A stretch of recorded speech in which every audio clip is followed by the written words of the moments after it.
Hi, everyone. My name is Teresa, and I am the program director at KCS. Thank you for coming to the fourth session of the Korean culture cooking class. Today's menu will be Budae. If you want to check out our previous sessions, please find our playlist at kcsny.org/culture. I will also write it in the comment section. If you have any questions during the session, feel free to unmute and ask. You can also write it in the chat and I will say it out loud. With that, I'm just going to introduce our instructor, Rosa, and I'm going to ask her to introduce herself and we will be on our merry way. Hi, welcome to our fourth class. Our menu today, like Teresa mentioned, is Budae, which is roughly translated into army-based stew. Army-based stew originated back in the 50s. It came about because right after the Korean War, the food was very scarce. So a lot of people who lived, I guess, in the proximity of the army bases in Korea, they would scavenge and they would try to find like scraps of food, which was usually, like canned food, like, like Spam or like ham and things like that, left by the soldiers that were based in Korea at the time. So what they did was they kind of created this like a fusion style dish. I'm not sure if you're familiar with kimchi jjigae. Kimchi obviously is a very popular and one of the main like side dishes that Korean people use. You can make all kinds of things with kimchi, but one of the food that they would make was kimchi jjigae, which is like kimchi stew. And what they did was they found like hot dogs and hams and like we don't have the canned beans today. I usually opt out because my kids don't eat that, but that's also an option because that was I guess one of the other items, that's canned items that was easily found at the time. So they would add that to the jjigae. So it's kind of like a combination of kimchi jjigae and with other additional ingredients in it. But it's different in a way because all the other ingredients and there's actually a separate like sauce that goes into the stew that separates it. And kimchi is like not the major, like the ingredient for this dish. It's actually like, to enhance it. So I think most people, when they talk about army-based stew, they all, get excited because we consider the main dish as the Spam. Spam is very popular for this.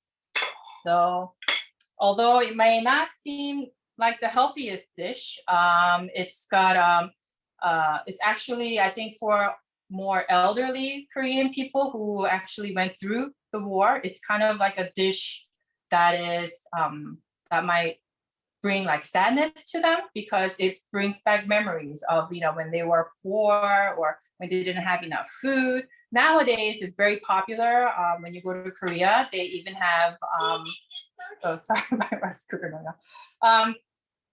Right now, when you go to Korea, it's very popular. It's very popular amongst like people who drink as a side dish. They would order, something like this and they can drink around it. Korean dishes are very well known for, like sharing. It's all about like communal eating, I guess. They would order a big pot of stew in the center, little side dishes to share. So this is one of like, that type of food. So let me just go over the like the basic ingredients. Now, as always, you can always mix and match the ingredients to any kind of food you're making. But as a basic ingredient for army stew base, there's always Spam, there's always kimchi. So I have the kimchi already pre-cut. I also have the Spam pre-cut, like I showed you before. And then we have, I have some pre-cut tofu and some hot dogs here. And some veggies, a couple of veggies that I use is I like to put some onions, and scallion is always, I think for any stew that we make, we always use scallion. And these are rice cakes that's used for usually when you're making tteokbokki. And we like to pick at like different types of food in this stew while we eat. So we add this for a little bit of chewy texture. The base of the stew is made with dashi, which is broth with like anchovies or like shrimp or like seaweed, or nowadays they have these little pouches. I use this because it's so convenient. You can get these at any Asian Korean markets. They actually come prepared in a tea bag, so you can just boil it and just toss this right after, so you don't have to like strain out the extra extra anchovy like pieces that you don't have to fish around for. So I already actually went ahead and made my dashi earlier today. So I have about 2 cups of it here.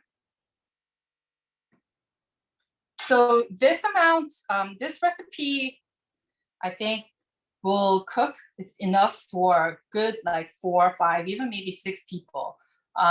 However, if you're living alone or if you're just cooking for 2, you can always cut down the ingredients. You could either like quarter it or half it and just use it. What I do sometime is I use fermented version of the paste, the sauce paste. You can keep it in the fridge for a couple of weeks. It's good as long as it's in the fridge. And whenever I have ingredients or like veggies and like spam or ham or sausage, I just pull this out and I can just quickly just toss it together and put it in. Now, when I have like friends or guests over, I like to make it so that it's kind of presentable when it's boiling, when it's at the center of the table, so that it kind of looks like a centerpiece and it's like a focal point before you eat the meal. However, when you're making it for your friends, or when you're cooking for yourself or for your family, you can just toss it in here and it'll boil up and it'll mix up anyway. Another thing is at the end, after we assemble and boil all this together, we always like to use these. These are sarino, which is basically ramen. It doesn't come with any like those ramen based powders in it. It's just the noodles itself. Because I hate throwing out when I make it. If I use a regular ramen, I have to throw out the powder. So I'll just buy these. So I use these, the plain ones. Some people like to use different kind of noodles. It doesn't have to be ramen, but ramen is the most typical and what people use in restaurants when you go and order. If you were to order budae out. So let me go ahead and show you how to assemble this. Before that, let's see. I have all the ingredients cut already, but I just want to show you. I only have the onions so that I could cut the rest during class. So I halved it and then I cut it into a small pieces. This will go here with the onions, the scallions, of course. This is like any Korean stew, jjigae type of things. You will need scallions. So just cut this up. Also, just place it right here.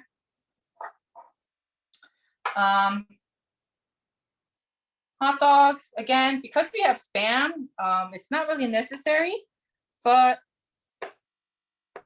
our kids like to pick out these hot dogs out of the stew, and more variety to pick on. It's always good. Let's say someone is vegetarian or can't eat pork or Spam. Like, are there any other ingredients that you would substitute for the meat? I think if you're a vegetarian, I think you can definitely use like, nowadays they have those, like Beyond Burger, like this meat that's not real meat. You Yeah. can always substitute with those, or you can just leave it out altogether and just do like, just the veggie version of it. I think it will be fine. Mm.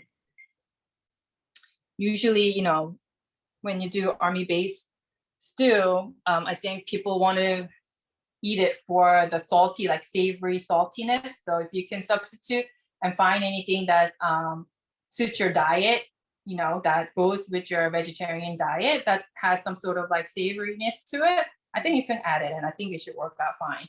Mm. Okay. So once we have all our ingredients prepared, I like to use like a low and wide pan so we can be able to kind of fill the pan. I like to fan out the ingredients so people know what's where when they want to pick it later. Later at the end, everything will be mixed up once we add the noodle, but while it's boiling, it will boil in place. So it'll kind of look, presentable. So I start actually with the onions. And I kind of use the onions like at the bottom to hold up the, kind of push up a little bit of the rest of the ingredients. Also, I like to hide it so the kids don't know that's in we got veggies in here. But okay, so I'll put the onions on the bottom of the pan and kind of like flatten it out. Okay.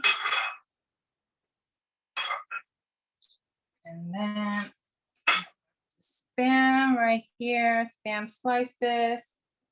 And I'm just going to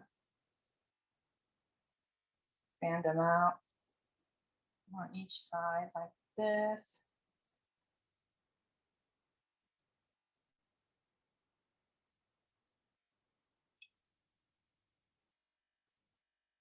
I also know that some people put tuna as well as part of their. Oh, I've never heard of that actually. Oh, really? Yeah, Oh. did you try it? Did you try it with tuna? That sounds good too, because I actually make kimchi jjigae and I use tuna, but I've never tried making budae with it. But that sounds really interesting. I might try it. I've never tried it too, but I've heard it like as a substitute. It actually never crossed my mind, but I don't think it will be bad because kimchi and tuna goes well together, as you know. So I like to kind of fan them out like this. Same with the tofu, like I usually put them against the wall to like kind of stand them up, and then the remaining pieces I like to kind of stick it in the center. So and we've got the cut up hot dog.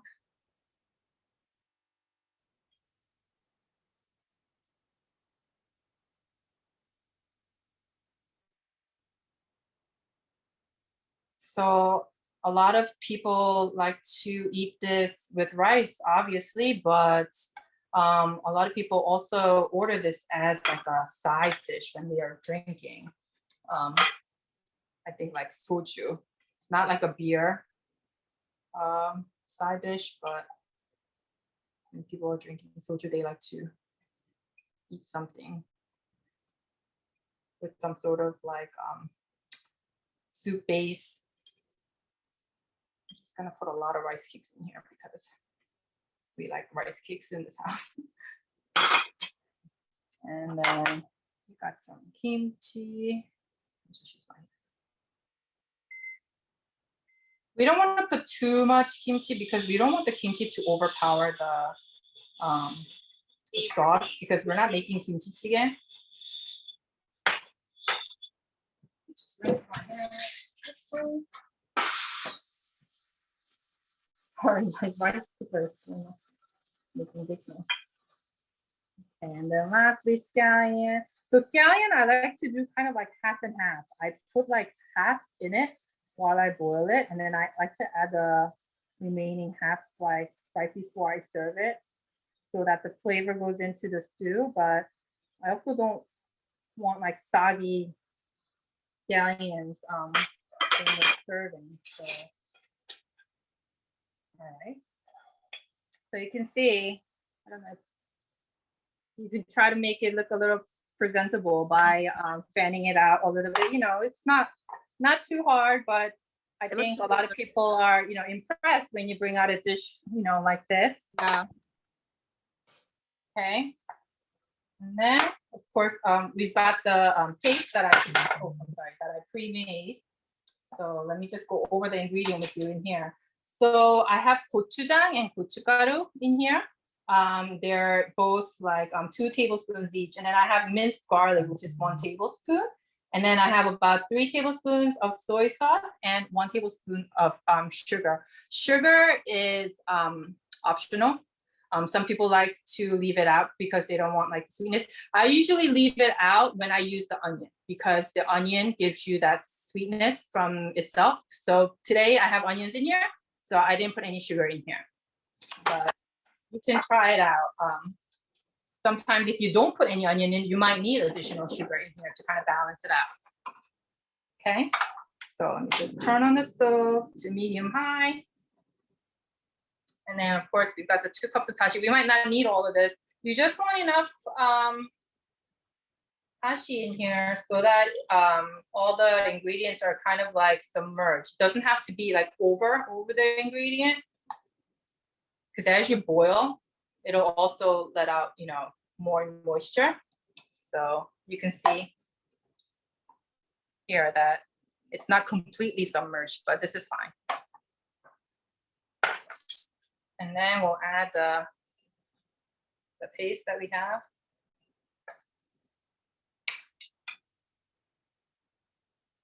So I'll leave it here.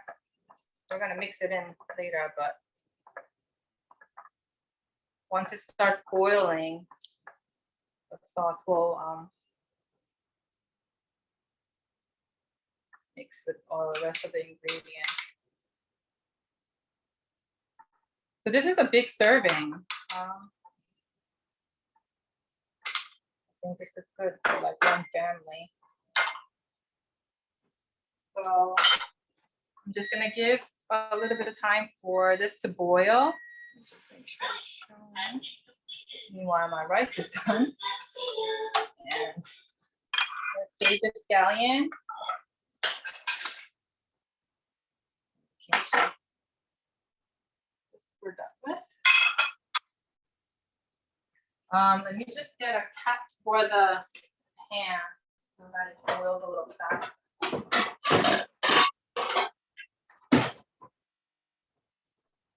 Close it so that it boils a little faster.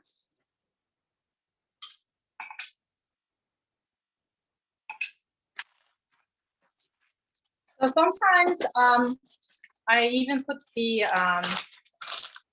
ramyeon noodles right in the beginning while I boil it.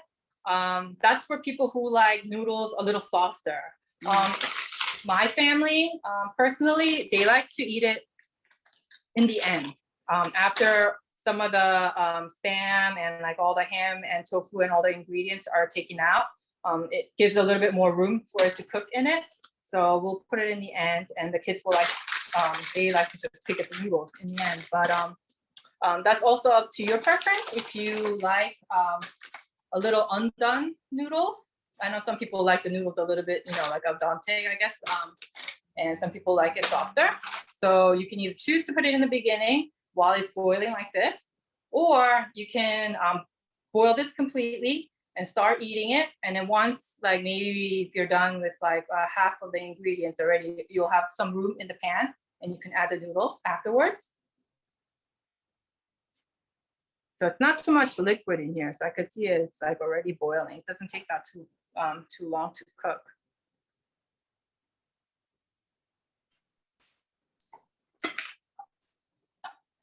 So in Korea, I heard the Budae, the army-based stew, became very popular in this a specific area called Uijeongbu. And I guess that's a city in Korea, and they must have had an army base there as well. And I think back in like 1953 or something like that. I forget the name of the founder, but a local lady, she used to scavenge for food, and she claims that she's the one that came up with budae, and then it just got popularized, and like everybody started copying her and making restaurants and stuff like that. She actually has a restaurant in Korea, I think, currently, and I think they're pretty much known as like the original restaurant that served. She used to sell fish cakes or something.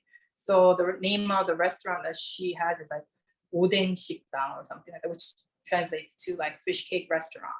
But I guess while she was doing that, people encouraged her to, why don't you try making, some kind of stew or, a new dish with all the meat, like ham or spam, or I guess canned meats and canned goods that you found. So that's how it became. That's what I heard or I read.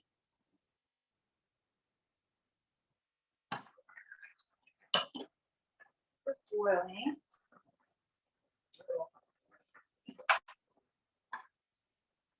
We have boiling. I'm just gonna use the ladle and kind of mix up so that the sauce gets into the food. So we don't want it sitting on the top, otherwise it will not get absorbed. But you don't also want to like mix it up too much. So just gently kind of mix it. And I like to kind of babysit it a little bit and pour the soup over the ingredients like this.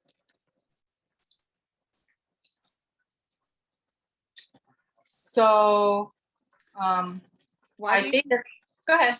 oh, I was gonna say, why do you think it is such a popular side dish for people to drink with soju? I think because it's spicy, first of all, and a lot of people who drink soju, they kind of look for like 얼큰한 food, which means like something that's like spicy, but also kind of refreshing. I don't know if that makes sense. Like, I think it's hard to translate into English term, but they like to have something savory, and they like to have something like I don't know. I think something spicy and something I don't know. It's not refreshing. Isn't really the word. 얼큰해. I don't know how we translate that into English. Do you know? I think refreshing, yeah, I think there are certain Korean terms that are like really hard that you're just like, I don't know. But I think refreshing sort of makes the most sense of being like, yeah. Yeah. A lot of things kind of get, lost in translation. So I can't really find the right, I think, terminology for it. But it's kind of like, how Korean adults, they like to go to like hot baths and stuff like that. And they'll go in the hot water and they say, oh, 시원해, which is like, oh, it's like cold or like it's cool. But, obviously the water is hot, but that's how they express it. But I don't think that translates into English at all. Yeah. But I was just going to say that Korean food might look intimidating. If you're served something like this at a friend's house or at a restaurant, you might think, oh, how can I make this at home? It's like, it just looks too like difficult to do. But like I said, when we're making other dishes previously, it's not really difficult. I don't think the difficult level is like the level of the food making is difficult, but it's tedious. You have to you need a lot of ingredients. But I think once you get all the if you prepare ahead of time and have all the ingredients cut up, or if you're having guests over, you might not want to do this on the day of. You can have this all prepared like a day ahead in the fridge. So all you have to do is, like I said, like what we did today. You just need to assemble it, and I don't think it even takes like half an hour. Yeah. So, and it's like an impressive, dish that you can have with guests. So, all right. So this is boiling. How long are you cooking it for approximately? Approximately, I think if you boil it for about like maybe 7 to 10 minutes, it should be good for this size. Maybe if it's smaller and if it's less ingredient, maybe even less time, maybe like, 5 to 7 minutes. But this is on high heat right now. I'm gonna lower it actually a little bit.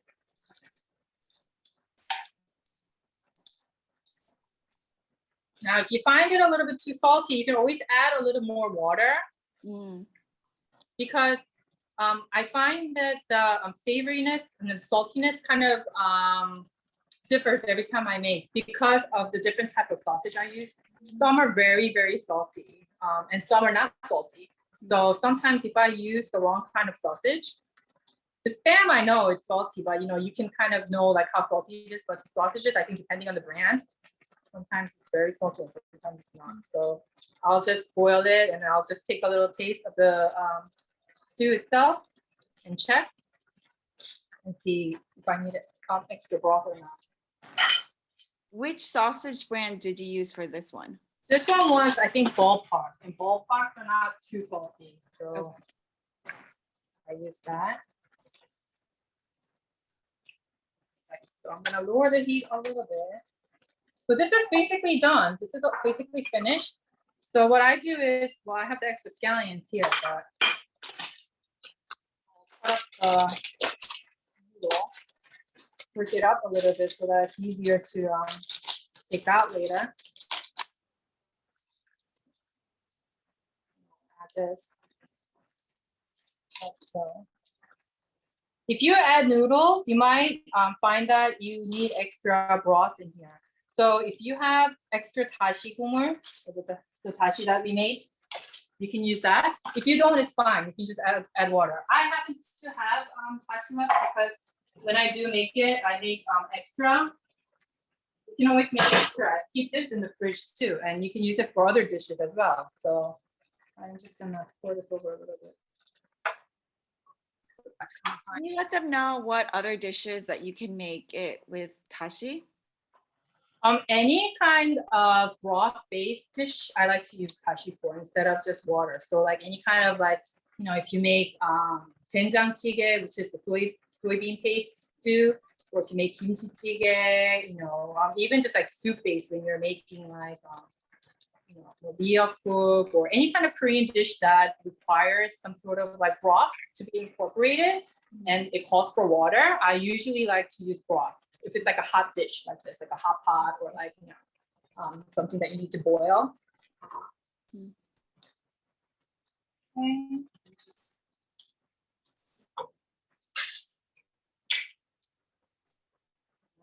So get the noodles in there so that it cooks. And then I'll just add the remaining scallion on top. I kind of like my scallions a little bit undone. It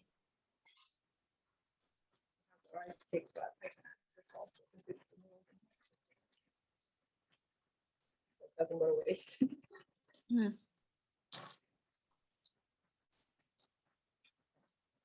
So sometimes if I have mushrooms at home, I like to put mushrooms in here too, especially the enoki mushrooms, the long white ones. Those are actually really good. Okay, so that's basically it. Like I said, it's not a hard dish. It's something you can definitely try, even for like a first timer. I don't think it's a difficult dish to try. You will have like a lot of leftovers, so it's good. But yeah, it's surprising that now a lot of kimchi is actually used. I know you. Yes, yeah, you don't want the kimchi to overpower it because you don't want this to be kimchi jjigae. That's like a separate stew. So this kind of is distinguished like separately because it has separate like marinade paste that we made that goes in here. So it has budae taste to it. I saw at the market they actually sell budae ramen. Did you see that? Oh no. Yeah. Yeah, army-based ramen it says. So I'm assuming the soup will taste like like if you were to make army-based stew instead of regular ramen or like any kimchi ramen or any other kind of ramen. Wow. That makes sense because it's such a popular dish, and so It is. It yeah. is. uh, It is very popular dish. So oh, that's it. It's not hard. You can do it. Anyone can do it. yeah, thank you so much, Rosa, for that wonderful class. Like she said, it really is a easy dish, and I know she made it really super easy to make as well. But it's also really fun, and it's a great communal dish as Yes. well. It is. And so yeah, we learned. I definitely learned a lot. I hope everyone else learned a lot as well. Thank you for coming. And actually, our last class will be 2 Mondays from now, so in about 2 weeks. And our last dish will be a Korean dessert. And do you want to give us a sneak preview on what that will be? So we will be doing like I guess something sweet for the last class that's coming up, I think to May 16th, I think it is, right? So we're going to be making dried persimmon rolled with walnut. It's called kokammari in Korean, and it's like a traditional like dagwa, which is a small snack or side dish served with like tea as a snack. So we will do maybe a couple of tea drinks, Korean drinks that might go well with that, and I'll show you how to make the dry persimmon walnut dish. That's awesome. Yeah, I'm really excited for that. And right now, that's a really popular Korean dessert. And so Mhm. we're excited to bring that to you. But have a great night, everyone. And we will all see you in 2 weeks. Thank Great. you. Thank you.